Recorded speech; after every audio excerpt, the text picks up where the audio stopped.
Hi everyone, how you doing? Happy Friday! It's nearly the weekend for those of you who work. Nearly the weekend, so it'd be nice, wouldn't it? How are you all? Everybody okay? Everybody all right?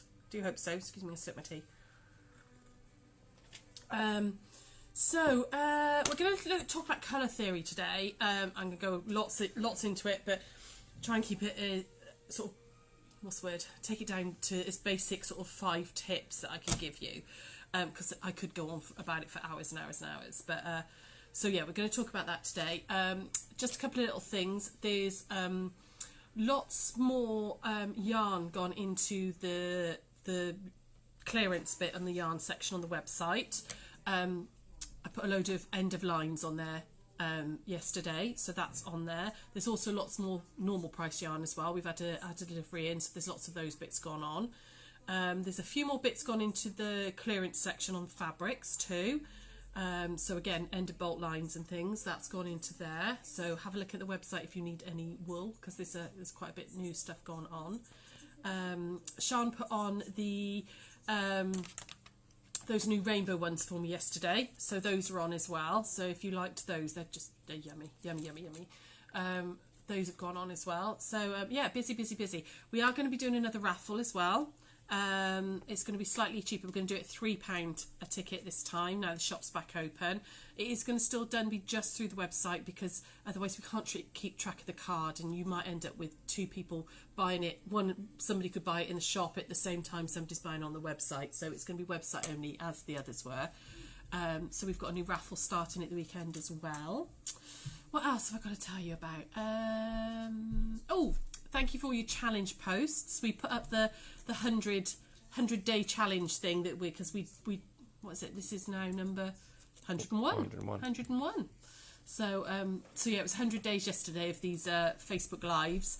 So there's a challenge post gone up. It's gone up on our main Facebook page. It's gone on Instagram, and it's gone on Giggles as well. And we want you to post anything you've made, and lots of you already have been seeing some fabulous stuff. It's lush.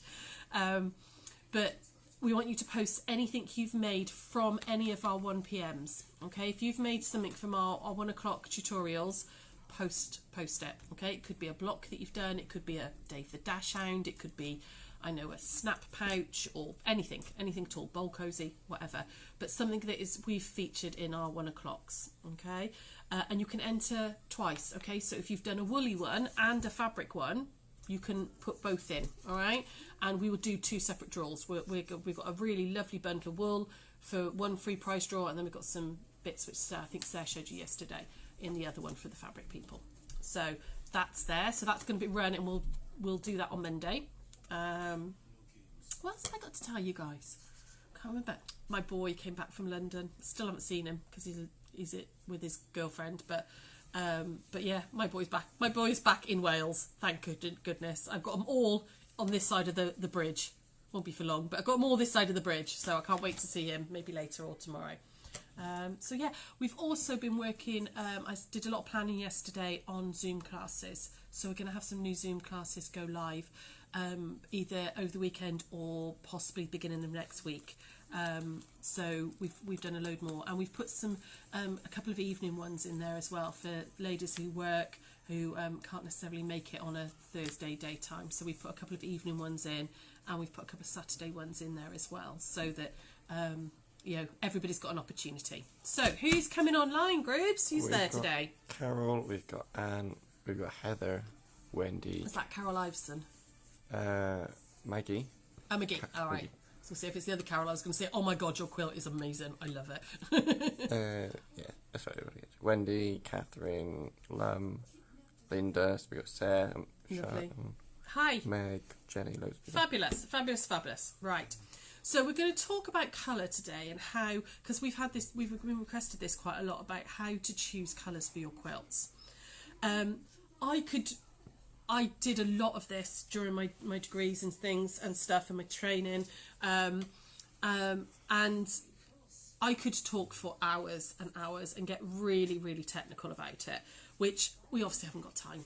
We've got like 40-45 minutes. So what I've tried to do, spent some time last night and the night before making some notes and everything, it's tried to do is kind of give you like, I'm going to try and boil it down to 5 tips that I would suggest that you look at. The the 6th tip, which actually I'm going to say first of all, there's no quilt police, okay? If you love those colours together and it works for you, go for it. Don't second guess yourself. Don't panic about it. If you love it, you can ignore the rest of this and just go, actually, I really love lime green and orange together.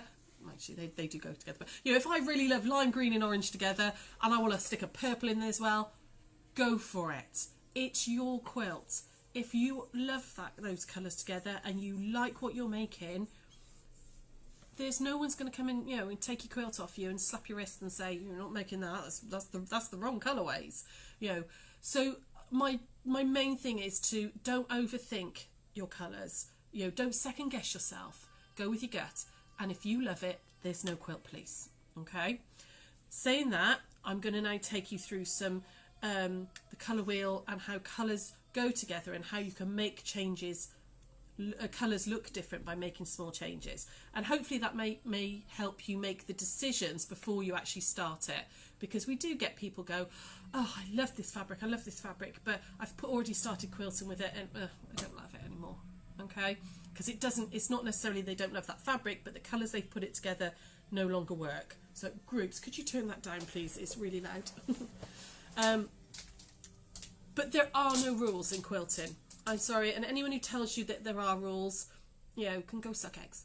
Because if you are creating something and it is what you love and what you enjoy, who cares if nobody else likes it, if you love it, okay? So be kind to yourselves. I think that's my main thing, is if you want to do it, be kind to yourselves. Right, okay.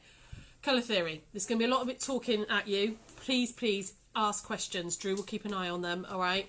And pop in and ask questions and I will try and explain it further if you need to. Okay, so first thing I want to talk about is it's a term called value, and you hear people talk about low value, low volume, high value, high volume.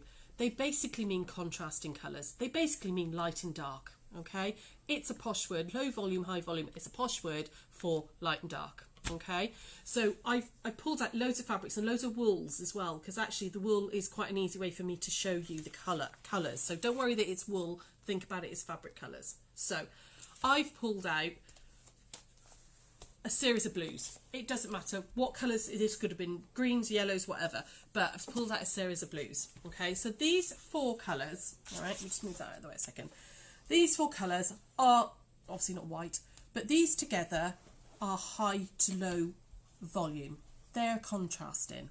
You've got white, which obviously has no colour, okay, but it's the highest contrast, down to navy, which is obviously very dark colour, so it's high volume. Okay, so you've got low to high volume. It's a graduation of colour. Okay. Think about the fact that so actually I'll go on to that in a second. Okay, so this works with anything. And a quilt done with a range of colours, high to low volume, all in the same colour palette, so in this case blue, all in the same colour palette, will almost always work, okay? You are going to be able to see the patterns. Again, this is very, very generalised, because like I said, I could go on for hours and hours about how different things, you know, different shades of things will work, or hues and stuff. But in a general, that's just, you know, those colours go together because they are one colour gradually diluted down, okay?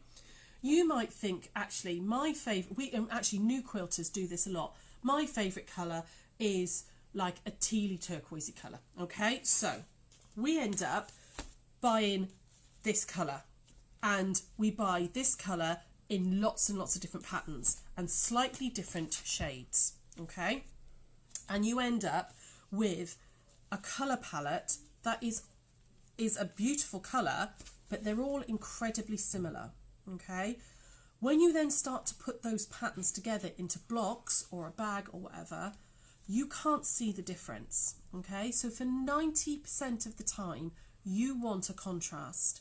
You want a contrast within the fabrics of your of your pattern. Okay, it doesn't matter what colours they are. I've just pulled out some. You know, this could be, you know, oranges. You might be a real orange fan, and you know, you've got lots and lots of slight variations of the same rusty orange colour. Okay, but when you put them together, it's not necessary. You're not going to see the beauty of the pattern of the quilt, of the piecing, of the patchwork. It would be, it's all about it. They will all merge into one. And there's a little trick you can do with that. If you're deciding, right, okay, I'm going to do this pattern, and actually I don't like the colours that the designer's done it, but I'm going to do it all in, you know, I know, pinks. Okay, pull out all the fabrics or go to the quilt shop with the pattern. You know, go to the quilt shop, we'll sell you fabric. Go to the quilt shop with your pattern and look at all those pinks. If it's a good quilt shop, they will allow you to take a photo of those fabrics. Turn that photo into black and white. Okay, it's very, very easy to do on camera phones nowadays, incredibly easy. If you don't know how to do it, pop in the shop, we'll show you. Turn that photo into black and white, and when you turn it into black and white, it gets rid of the colour, but it shows you the tones. Okay, so when you turn it into black and white, if I turned this into black and white, they'd all look grey, and they'd all look the same grey. Okay, so that means when you put them into a quilt, they're all going to just kind of be a bit sludgy and you won't see the pattern. If I turn this into black and white, you're going to see almost black, a charcoal grey, a pale grey and a white in that black and white photo.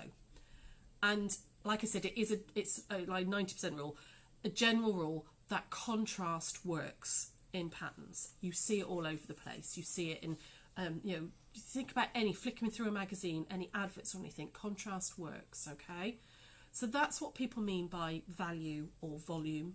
It's basically lights to dark. There is then a little exception to that, which is there's a bit of a trend, or a bit people love what they call low volume quilts. I did actually start doing one ages ago, and this is when you choose all very, very pale colours. Okay, all very, very pale colours, or all very, very dark colours, and you don't have that contrast. It is a look in itself, and there is nothing wrong with that. It can actually be very, very beautiful. But as a general rule, you need a little bit of contrast in there, okay, for a pattern to work. All right. Is everybody all right with that so far? Have we got any questions or anything about that? No, Linda said that's a bare blooming good tip. That's about it. Cool. Hopefully this is all making sense and everyone's okay with it so far. So, choosing colours, think contrast. Okay, think lights and darks. You know, you want that nice sort of graduation of some medium tones, a bit of light, a bit of dark. Okay, so that's about a year's worth of colour theory, but boiled down into 5 minutes. There's a lot more to it, but that's my first tip. Think about contrast. Okay. Second thing you want to think about is colour wheel. Okay. Get yourself a colour wheel. This one actually came off the front of the Today's Quilter. They are really, really handy. If you struggle to put colours together, think about getting yourself a colour wheel. Okay. We all know that, like even though they're not actually the primaries, but the primary colours, red, yellow, blue. Okay. And then from all of that, you can make all your secondary colours. Okay. So obviously red and yellow make orange. Yeah, red, yellow, you get orange in between. Yellow, blue, you get green in between. Blue and red, you get purple in between, and then all the shades that go round those. Okay, so you've got primary, secondary and tertiary colours. Your tertiary colours are the ones that sit in between, so like your mustards are between orange and yellow. That would be a tertiary colour. Okay. Complementary colours are just that, complementary. Okay, so if I like on a colour wheel, okay, so my direct complementary colour for red would be green. All right. Something to think about, and I wouldn't go into all sorts of like tertiaries and all that side of thing, it gets really confusing and we haven't got time to go through all that, is what they call a split complementary. Okay, so if I choose red, your split complementary colours are more of a sort of yellowy green, so like a limey green, and more of a tealy bluey green. Okay, those also work really well with red. Okay, if you go to, I know, blue, okay, direct opposite is your orange, but also your split complementaries, you can go to more sort of a rusty, you know, sort of burnt orangey colour, or you can go the other way and go into like your yellowy oranges, so more like mustards and stuff. So blue and mustard we know go really, really well together, navy and mustard and stuff.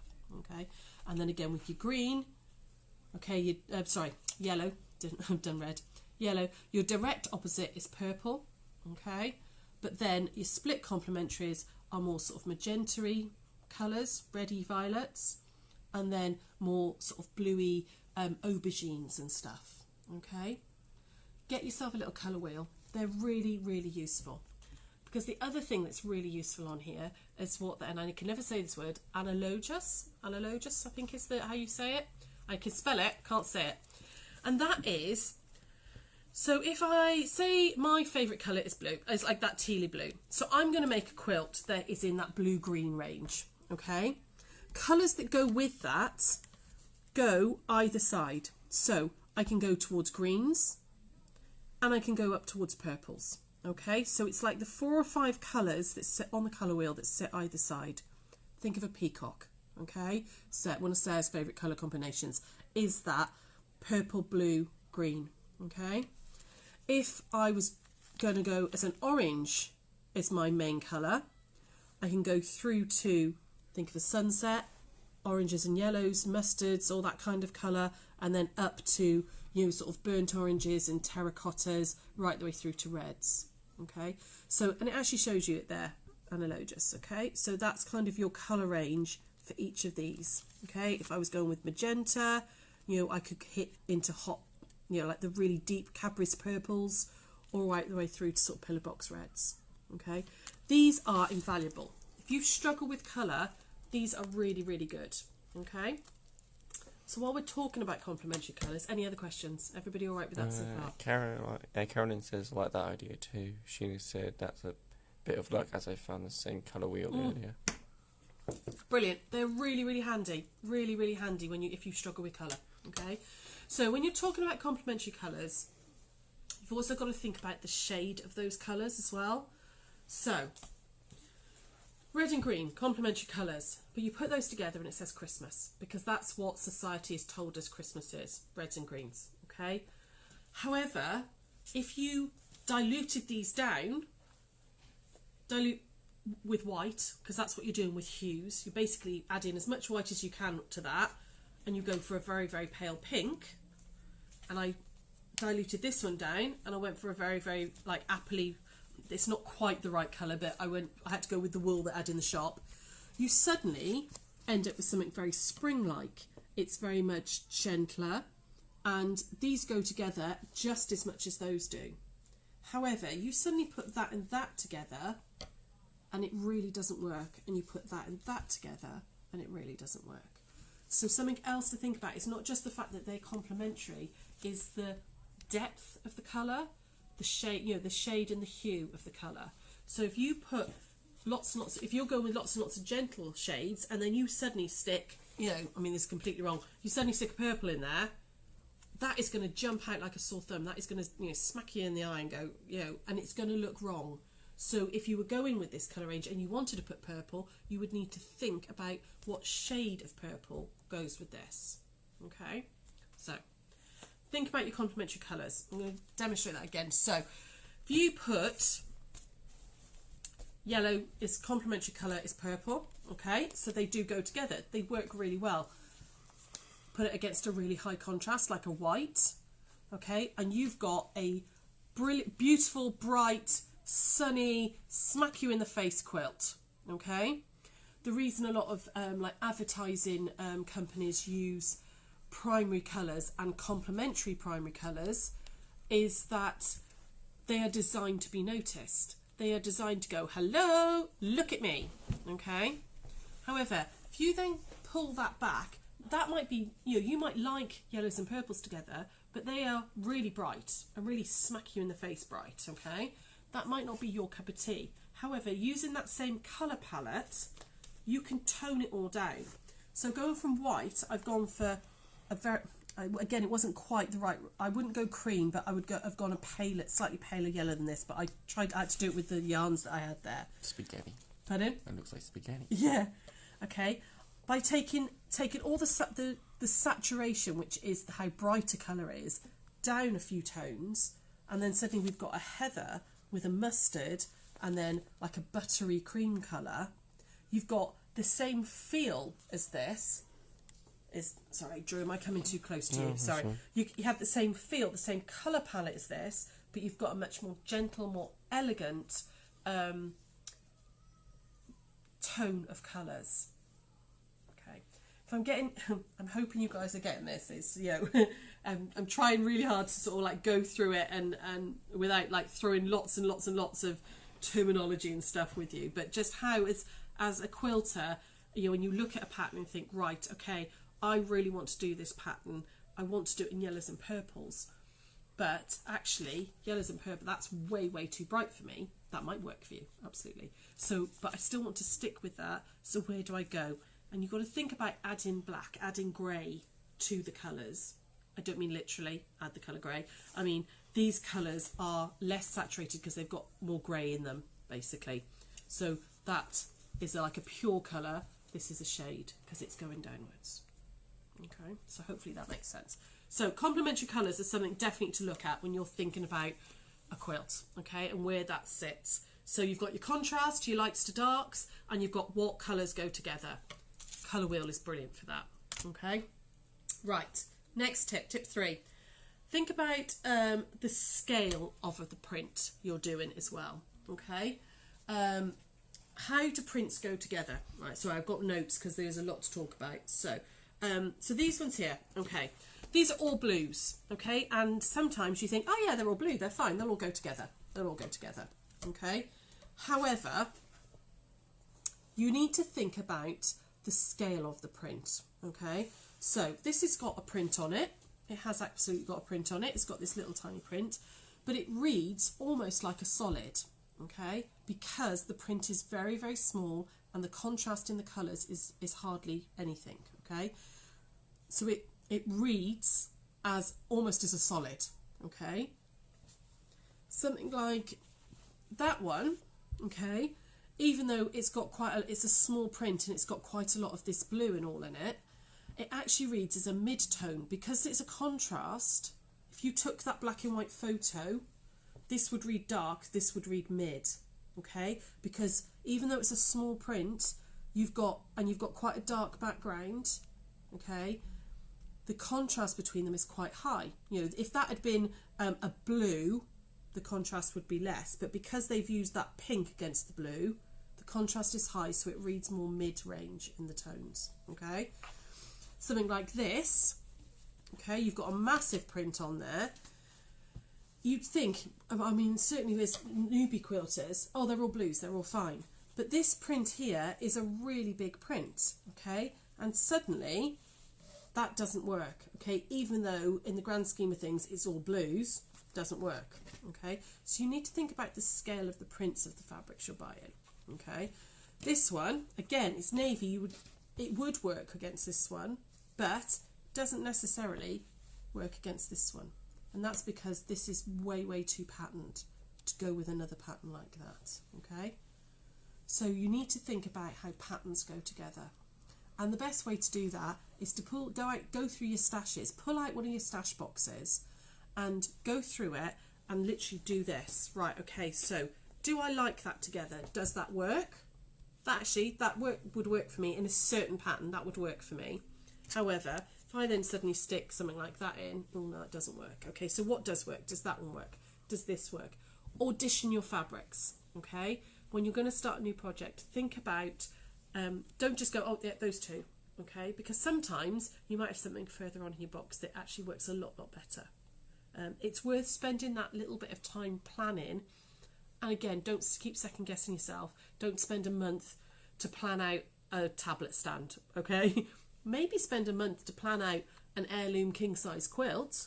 Maybe spend that amount of time thinking, actually, I really like that fabric, but that one doesn't quite work. I might need a different colour. If it's going to be an expensive, long-lasting project like an heirloom quilt, absolutely spend the time planning. Talk to us. Talk to your local quilt shop. Talk to us. Talk to your sewing groups and stuff, and see what they feel about your fabrics. Because sometimes somebody will see something in it that doesn't necessarily work and you wouldn't want to start cutting into it and making it all and then it not work. So think about scale of pattern, okay? It's absolutely fine to use big patterns, but what you use them with is important, and I'm going to go through that in a moment. Okay, so that was tip number 3. Any questions? Drew, have we got anybody asking any questions yet? Karen asked, blimey Sarah, how much fabric and yarn did you bring from the shop? Oh, this is about 1,000th of what's in the shop. I brought a lot over just to sort of show you guys. Okay, so while we're talking about prints, I wanted to talk about adding a muddy colour. I know that sounds a bit odd and it's an odd expression, but it's one you'll hear fabric designers use quite a lot, okay? And what I mean by that is you go into a fabric shop and you see this fabric and you fall in love with it, and it's a beautiful, something like this. It's a big print, it's bright, it's lovely, okay? Could be anything. It could be a tiny, tiny little one, but sometimes there'll be that focus fabric that just you see immediately and you think, that's it, I love it, I love it, I love it. We tend to play it very, very safe by adding white. Right, love this, absolutely love this. I'm gonna put it against a white background, okay? I'm gonna do a pattern, I'm gonna put it against a white background because white or black is safe, okay? That gives a massive contrast. You've got a real contrast there, but sometimes it's worth thinking about the colours that are in here, okay? The colours that are in the print, those little tiny blips of fabric that the fabric designer has put in there quite deliberately. And you can get you'd get a much more different effect. You wouldn't get this really, really stark effect by adding other colours into it. So, Drew, if you can come quite close to this print. I tried to pull out some bits so that I could show you, okay? Now, in these leaves here, you've got this lovely sort of ochre mocha type colour. It's also in this back, like the background of the stem there. I'm hoping you guys can see this. Okay, so rather than put it against white, why not play with that colour that's been designed for you and put it against something like that, okay? So you could go with a paler, I'm hoping you can get the colours. I've got a daylight bulb on, but I don't know if you're going to get the colours. So this is a very gentle, did that make a difference with the light? Slightly. Very gentle sort of mocha, okay? And it's suddenly, for me anyway, it makes the colours in this sing more, okay? I know that sounds really arty-farty and everything, but because it's not this very, very stark white, which is an incredible contrast to this, it allows this fabric to be more of the focal point, because this isn't fighting with it, where the white is fighting for attention with that, because the contrast difference is so high. So you could also go, actually that's the wrong one, it's this one, okay? You could go with a slightly greyer one, okay? Now, there's not a lot of what they call cool tones, blue greys in this one. So the grey doesn't quite work for me, okay? However, this one works and this one works, which is a really rich mocha, okay? And again, that works really well against the colours that are in this fabric, okay?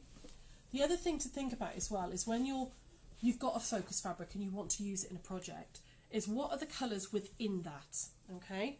Now, if I'm going to try and do this for you, so, there we go.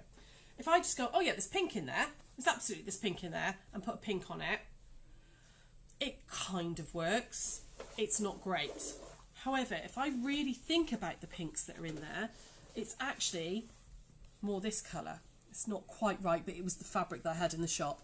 It's more this colour. Can you see? This is picking up those there, okay? And actually, this blue, this beautiful sort of blue and all that's coming through, and there's a touch of cobalt in there as well, so you could bring a cobalt blue in there. I haven't got any cobalt blue fabric here with me. But actually, the blue that's in there, which blue is it? Is it more of a greeny blue? Well, there is kind of that there, but I don't think that really works. But either of those, actually, when you put that against it and those here, it's not that, okay? I'm hoping you guys can see that. It's not that teal and hot pink that's in there. Actually, it's some really beautiful sort of like sky blues and dusky corals in there. So again, you know, pull out the fat quarters. I know we'll swear at you once you've gone out the shop. But if you've got a focus fabric there, put it out and pull some other fabrics off the shelves and go, right, what works best? What complements this fabric? Again, hope you're all getting this. All right. And again, for me, you know, we too often we get people go, well, that's pink. Well, it's not pink. Okay, it is pink, but that's a really hot raspberry pink. Okay, this is also pink, but this is like a dusky coral colour. It's all in the same colour palette, but actually when you put them against the fabrics, this works so much better than this. Okay, I'm hoping you guys are understanding this and that I'm making some sort of vague sense. But think about your background colours. For me, think about what you're going to put as, what's not going to fight against that focus fabric. If you're using a focus fabric, sometimes you're not going to, okay? But if you are using a focus fabric, that's how I look at it. I don't want anything to fight against it because I want that to be the star of the show. So for me, putting that white against that blue was fighting for attention because the white was too high contrast against that fabric. By putting a gentler fabric behind, the fabric that I love, the one I want to be the star, is the star. The understudy is not trying to nick its part. Okay? Any questions, comments before I go on to the next bit? No, Eileen says absolutely. Jeremy says that marker changes the focus in the main fabric. Yeah, absolutely, and that's something. I say it quite a lot. Audition your fabrics, but actually, it's really quite important. You know, don't just think, oh, I always use that one cream background fabric, and I use that for everything because it's a good neutral. Actually, sometimes to make a quilt go from good to great, that cream might fight against the other fabrics. Try playing with them. Try mixing up your coordinating fabrics. Okay, so last little tip is about accent colours. Okay, so we know that, where's my navy gone? I had a navy one, here we go. We know that navy and white, high contrast, they'll always go together. Okay, and I'm just picking two random colours. All right. Traditionally, we'd have popped a red in there, okay? It's quite nautical, you know, that navy, red and white is a very, very traditional colourway. It's quite safe, okay? So, use your colour wheel. Go back. So what's my opposite? What's my complementary colour to blue, which navy is? It's actually an orange, okay? And you suddenly put a pop of like a burnt orange or something against navy and you get a different effect, okay? Can you see that's quite traditional and everything? Suddenly you're going into something a little bit more modern. Okay. You could also go for your split complementaries. So I haven't got any mustard I can't believe I haven't got any mustard fabric. Put a mustard with the navy and suddenly that really, really works as well. Okay, because this is a complementary colour but it's one of your split complementaries. Okay, that works. It will also make this colour pop. Okay, because this is very monochromatic, so it's your black whites, navies, whites, creams, all very, very monochromatic. You suddenly stick a pop of colour in there and you're basically going, look at me, at that point in the quilt or the bag or whatever. It's like when you put you could be doing a cushion cover and you suddenly put a really bright piping in there, okay? So that works because it's that piping gives it. How can I explain this? We talk sometimes about stop borders in quilting, and what I mean by that is, you know, you might have done a central panel, okay, and then you put a little skinny border in to frame that central panel to stop that panel. Okay, they're called stop borders, and then you might add another pieced border on, and then you put a big wide or border or something on afterwards. And that's a stop. They're stop borders. What they do is they frame that section of work and say, right, that's that. This is this, stop. This is this, stop. Stop borders work really well with an accent colour, okay? So if you were, say, doing all reds and yellows and oranges, you know, and on white background, it's going to be beautiful and fresh and orangey and citrusy, all that type of thing. If you suddenly stick a pop of a turquoise or a blue in it, and it could just be like a 1-inch border or something, you will... Who's that? Sorry, there's a phone going off somewhere. It's sorry, I was like, the phone. If you suddenly put a pop of a complementary colour or a split complementary colour in, that would slightly draw the eye. So what will happen is you'll see the thing, and that frame goes stop. Okay, that's stopping your eye travelling any further and making you look at that piece in the centre. Hoping this makes sense. Okay, so think about how your complementary colours go together and use them as accents. And it might be that you are just using the tiniest little piece, okay, like that, all right, just the tiniest little piece, but it suddenly makes these brighter. Let's try it with this one. So if we go with the blue-green, okay, so blue-green, the opposites, so if you could then put, think about like coral. Oh, what have I got here? There we go. It's too orange. This is actually too orange. You want something a little bit more reddy orange. I don't think I've got anything here. Let me try that. Actually, this actually works. Okay, so going back, we've seen this quilt loads, but it's a really good design range. Okay, so I've gone with this like blue greeny colour here. If you put this reddy orange against it, okay, these work really, really well together. That peach and turquoise, that kind of thing works. Okay, you can do it with any colours. So if you got a yellow green, okay, go with like a magenta, you know, against it, and that accent colour can make the other colours within the quilt. So you might be doing a quilt that is that range of colours, you know, this sort of lovely range of colours. If you suddenly add in just the tiniest bit of a magenta or a violet in there, it's going to really make it pop. Okay. What else was I going to talk? Any questions? Anything there? Anybody having a chat? Linda says, I like the orange with the navy. Yeah, it's, you know, I mean, the red is very, very safe. You know, we know that red, white, and blue. It's very safe. It's and it works, absolutely works.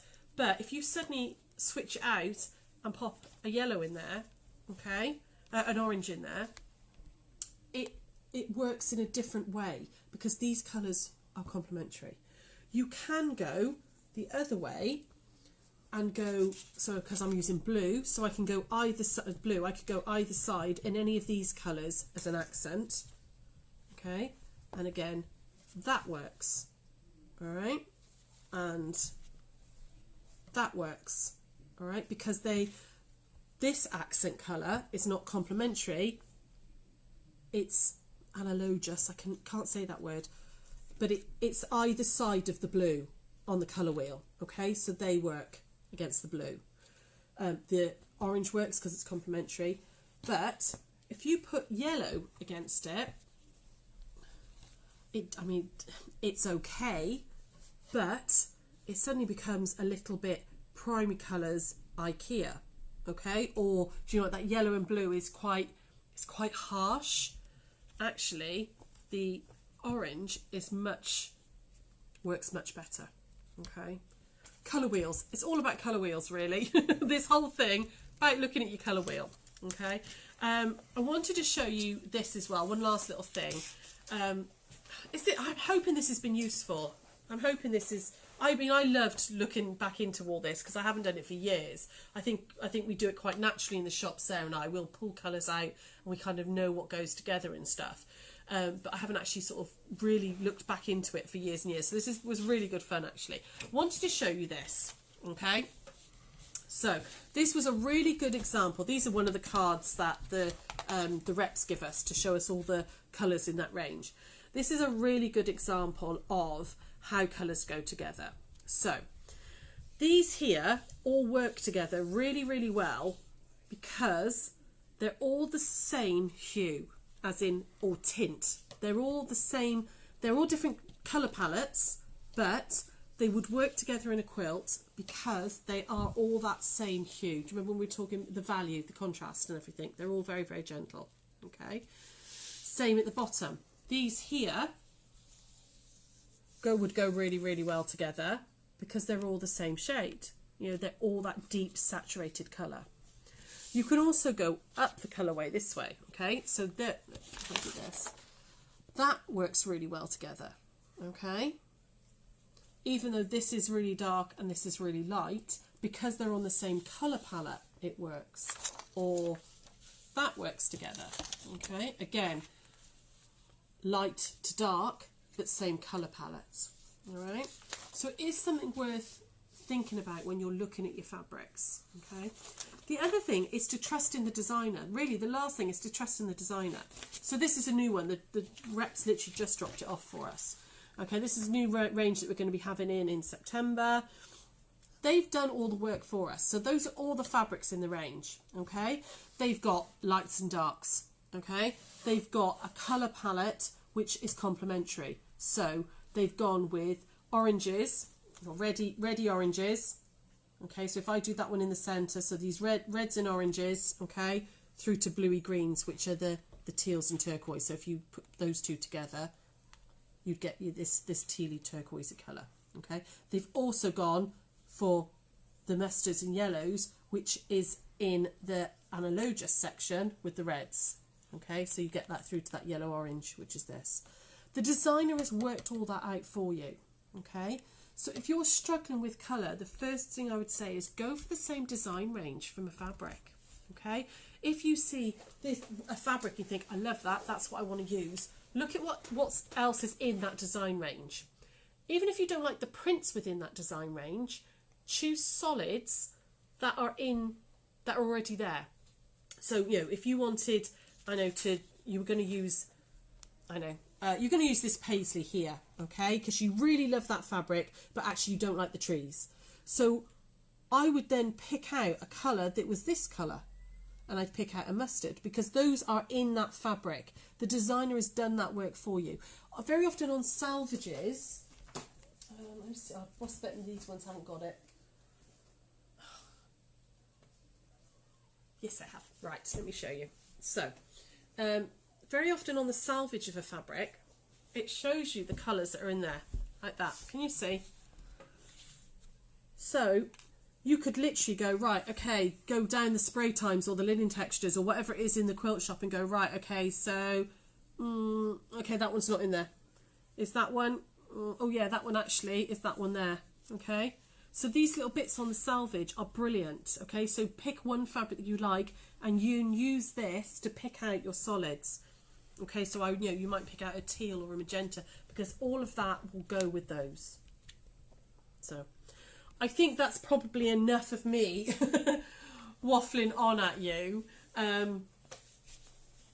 Is there any questions? Can I answer anything for anybody? Or try and answer anything for anybody? Linda said, is the colour wheel on today's quilter? It was a today's quilter free gift, I think. But I think you can get them all over the place, Han. I think if you just, if you Google quilters colour wheel, you can also get ones that look like paint chips. You know, that's another actually really good thing to do. If you've got a fabric that you really love and you want to design, you want to do a quilt around it, go to well, maybe not now because of COVID, but go to the B&Q or hardware store, Homebase, and you've got all those lovely paint chips, the colour little swatches.